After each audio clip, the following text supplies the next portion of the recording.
Travailler dans les ressources humaines, pour moi, et travailler dans le développement des talents dans les ressources humaines, dans les entreprises, dans les organisations, c'est lié à une aversion totale que j'ai de la souffrance en entreprise.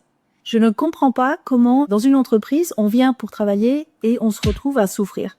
Ce que j'ai pu observer avec ma longue carrière, c'est qu'en fait, les souffrances en général venaient du N+1.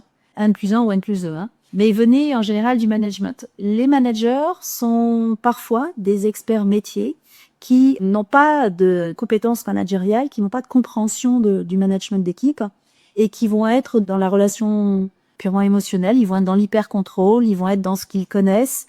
Et pour certains, quand c'est difficile, quand ils vivent une période difficile, quand ils doivent accompagner des grandes équipes ou des équipes qui vont pas toutes dans le bon sens, eh ben ils vont se renfermer en fait. Ils vont se faire piloter par leur propre peur en fait. Ils vont piloter leur action avec leur peur et ils vont être selon leur caractère et leur personnalité.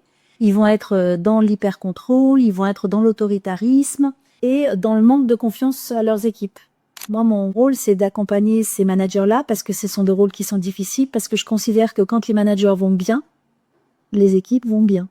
Et c'est pour ça que je suis dans les ressources humaines, pour accompagner ces encadrants à faire plus de plaisir à leur travail, plus d'efficacité et se développer dans leur rôle pour pouvoir développer leurs équipes et apporter plaisir et performance à l'entreprise.